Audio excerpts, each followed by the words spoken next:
Assalamualaikum warahmatullahi wabarakatuh. Halo sahabat pendidikan, selamat datang kembali di channel saya dalam mata kuliah Teori Sastra.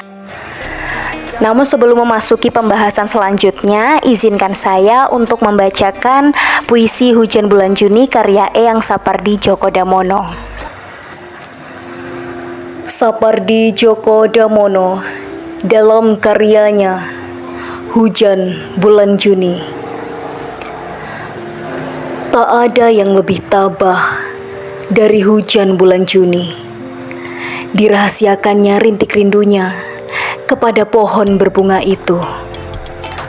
Tak ada yang lebih bijak dari hujan bulan Juni. Dihapuskannya jejak-jejak kakinya yang ragu-ragu di jalan itu.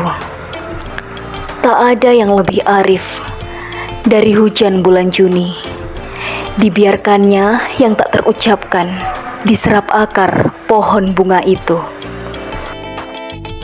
Oke, baik, terima kasih. Jadi sekarang kita lanjut ke pembahasan membedah karya puisi menggunakan teori struktural genetik. Jadi kita sedikit flashback ke pembahasan sebelumnya, menikmati karya sastra menggunakan 4 teori.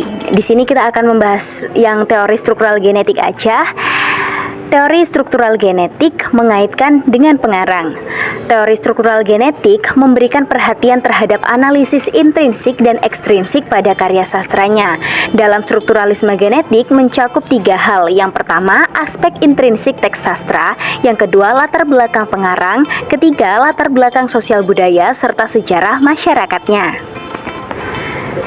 Kita lanjut ke bagian yang awal, yakni unsur intrinsik puisi Hujan Bulan Juni karya Sapardi Djoko Damono. Yang pertama ada tipologi. Nah, tipologi ini berkaitan dengan bentuk visual sebuah teks puisi atau sajak. Maka dari itu, berdasarkan unsur intrinsik tipologi puisi Hujan Bulan Juni karya Sapardi Djoko Damono terdiri dari 3 bait. Masing-masing bait terdiri dari 4 baris. Masing-masing baris tidak lebih dari 11 suku kata. Dari sini dapat kita ketahui nih konsistenan bentuk puisi Hujan Bulan Juni karya Sapardi Djoko Damono. Yang kedua ada diksi. Nah, diksi ini adalah pemilihan dan penggunaan kata dalam sebuah sajak atau puisi. Dilihat dari diksinya, pilihan kata yang digunakan oleh Sapardi Djoko Damono adalah kata-kata yang berhubungan dengan alam dan menunjukkan kebernasan atau kedalaman maksud dari puisi tersebut. Yang ketiga ada majas atau gaya bahasa.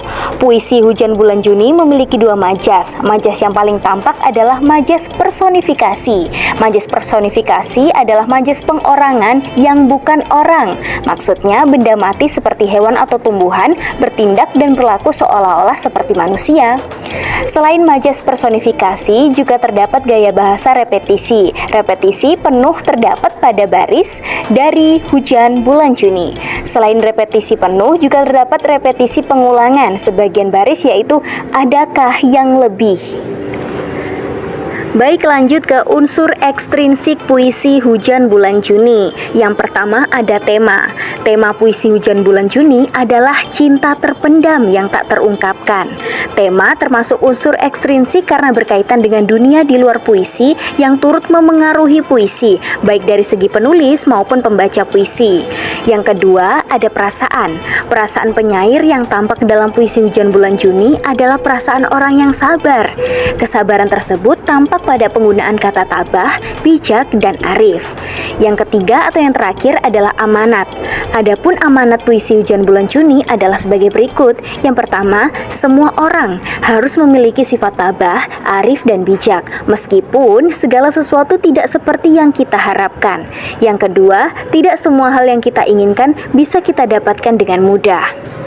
Nah, baik, demikian penjelasan unsur ekstrinsik dan unsur intrinsik puisi Hujan Bulan Juni karya Sapardi Djoko Damono. Nah, selain itu kita akan mengulas sedikit biografi dari Eyang Sapardi Djoko Damono. Profesor Dr. Sapardi Djoko Damono adalah seorang pujangga angkatan 1970-an berkebangsaan Indonesia. Beliau lahir pada 20 Maret 1940 di Surakarta. Beliau adalah putra pertama pasangan Satyoko dan Saparian.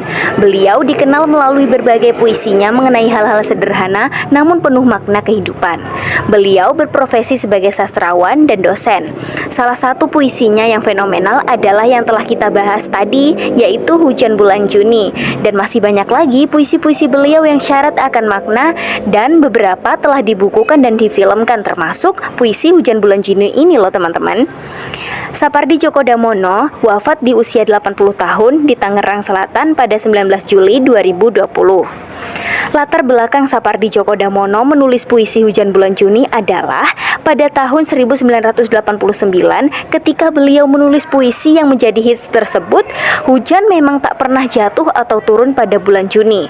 Puisi itu ditulis oleh Sapardi Djoko Damono sambil melihat telaga Situ Bintung di Ciputat, Tangerang Selatan. Baik, mungkin sampai di situ aja pembahasan kita kali ini. Untuk pembahasan-pembahasan selanjutnya tetap stay tune di channel saya. Terima kasih. Wassalamualaikum warahmatullahi wabarakatuh.